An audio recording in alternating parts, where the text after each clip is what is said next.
Puis, l'ayant rejeté, il leur suscita pour roi David, auquel il a rendu ce témoignage. J'ai trouvé David, fils d'Ishaï, homme selon mon cœur, qui accomplira toutes mes volontés.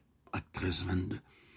Durant nos méditations précédentes, nous avons vu comment Dieu agit en nous, croyants, pour nous amener à devenir ses collaborateurs, ses amis, ses associés, dans le but de ramener sa gloire parmi son peuple. Nous avons été conduits à regarder les raisons et les causes pour lesquelles la gloire de Dieu a été retirée, avec quitté le peuple du temps du sacrificateur, Élie. Nous avons aussi fait mention de 4 personnes que Dieu a utilisées afin de ramener la gloire, Anne, Samuel, David et Salomon.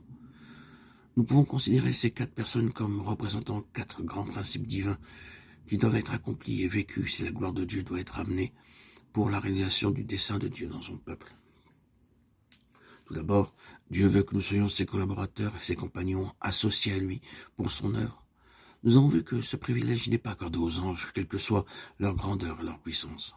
À l'instant même où nous acceptons le Seigneur Jésus-Christ comme notre sauveur personnel, nous entrons de ce fait dans une communion avec une union septuple avec lui.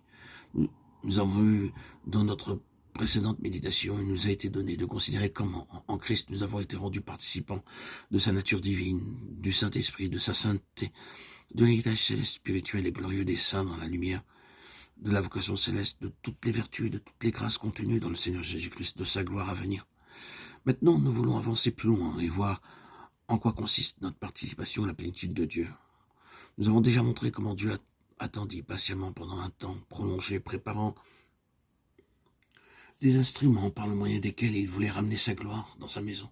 Par l'exemple d'Anne, nous avons appris comment Dieu veut enseigner son peuple à prier, afin que les siens soient ses collaborateurs pour ramener la gloire. C'est pourquoi les assauts et les attaques les plus terribles sont dirigés contre notre vie de prière.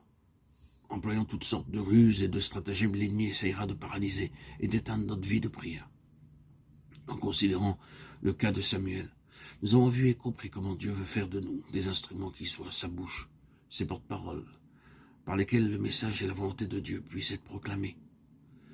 Par le ministère de Samuel, Dieu a réprimandé et jugé le sacrificateur, Élie, ainsi que le roi Saül. Dieu s'est aussi servi de Samuel pour dévoiler l'hypocrisie des anciens de la ville de Bethléem. Enfin, c'est encore par Samuel que Dieu introduit David. Et c'est à David que Dieu confia la révélation du temple, tel qu'il devait être construit jusque dans les moindres détails. C'est par un écrit de sa main, dit David, que l'Éternel m'a donné l'intelligence de tout cela, de tous les ouvrages de ce modèle. 1 Chronique 28, 19. Il nous est dit ici que Dieu donna à David une révélation de tous les détails de la construction du temple. Mais avant d'être à même de recevoir ce plan, cet écrit révélant le plan du temple, il fallut que David soit préalablement préparé. C'est au travers de beaucoup de difficultés et d'épreuves, par le moyen d'expériences douloureuses, que David fut préparé à recevoir cette révélation du plan divin.